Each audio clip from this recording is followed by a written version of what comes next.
they have not been the powerhouse team that they were at the beginning of the year. Now, I don't think they would have made a far run into the postseason. I got to go with the Pacers to get the win at home on this one. But all in all, it's the predictions that matter. I got to take the Bucks to get the win at home. I think they win 30-28. What is going on, everybody? My name is Corey, and welcome back to another Sports Beast prediction video.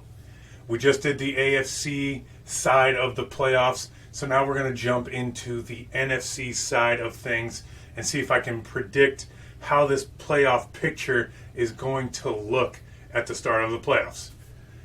Obviously, let's go ahead and start with an easy one. Number one, you got the Green Bay Packers.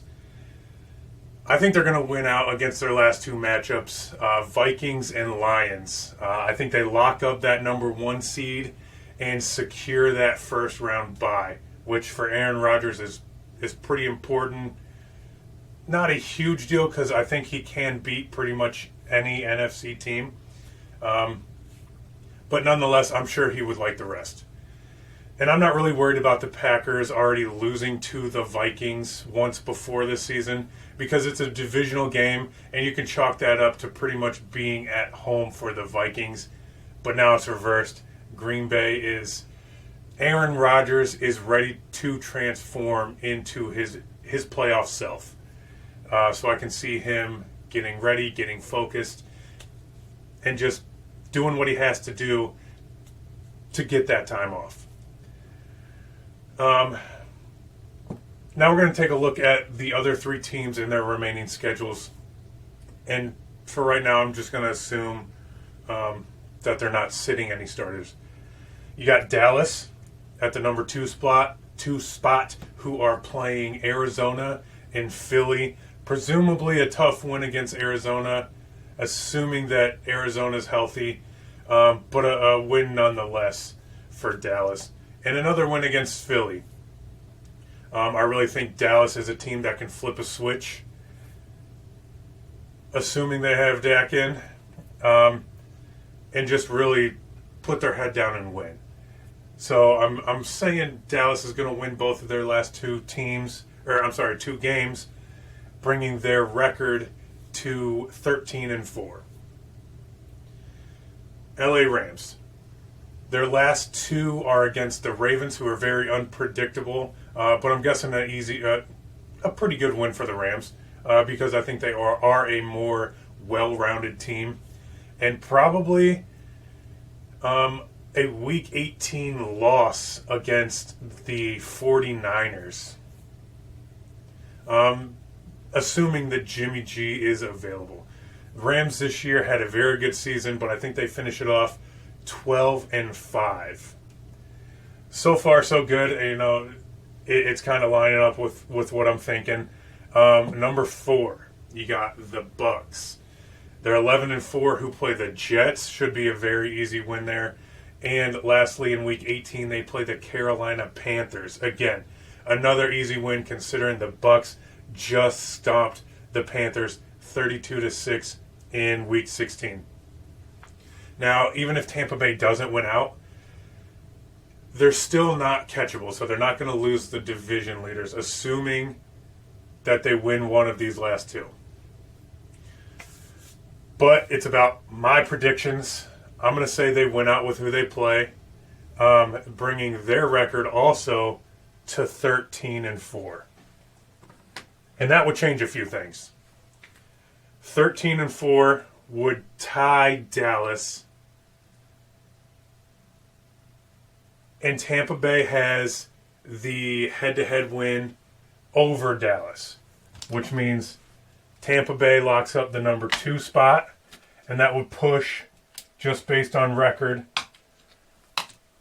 Dallas to 3, Rams to 4.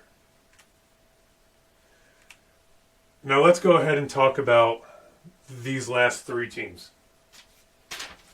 You got Arizona. They are they're at the 5 seed. They have Dallas, which I think is a loss. and Seattle, which I think they can win because they're a pretty decent team. So that brings them to 11-6. 49ers, again. Texans, a very good win. With a questionable Jimmy G, I think it's a little harder, but I still do think they can win. So Texans a win, and Rams. Now, this is where I'm going to start assuming that starters are being sit on the last day. On the last week. Rams already locked up that 4 spot. If they go to 3, it doesn't really matter. So I don't think you're going to have receivers like Cooper Kupp, still playing all that game. So I think the Rams and 49ers, I think the 49ers are going to come out on top on this one, bringing their record to 10-7. Philly is in that 7 seed where people are still trying to get a grip on. So Philly has Washington football team, which is a very winnable game for them. And Dallas, which I honestly don't know if they're going to win that one, even with, what's his name, Cooper Rush in there. He's a good backup. So I'm going to say they beat Washington and lose to Dallas. Now their record is 9-8. Before I want to talk about these other teams, Washington just eliminated itself. As soon as the Eagles hit 9-8, they just can't catch. So they're out. Saints. They have the Panthers and the Falcons. The Saints have, just like the Ravens, been very unpredictable.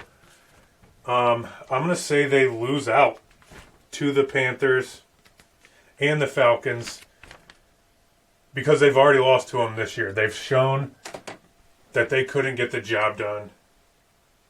So I'm going to say they lose out. Their record is now 7-10. Saints are gone. So we really got the Vikings and the Falcons. Vikings have the Packers, which I think is a loss, and the Bears, which I think is a winnable game. So they go 8-9, still in the hunt if Philly loses one. Falcons, you got Bills and Saints. Bills, I don't think you're gonna beat unless they're sitting people. And the Saints, that's a very winnable game for them.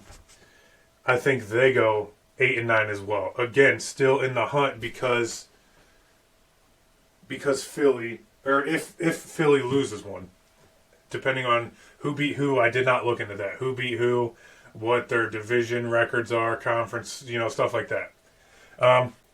But yeah, this is pretty much my NFC side of things. Be on the lookout for that number 7 spot. That's going to be interesting if somebody kind of fails. I still think Green Bay gets the first round bye. I think it's good for Aaron Rodgers to make it to the Super Bowl.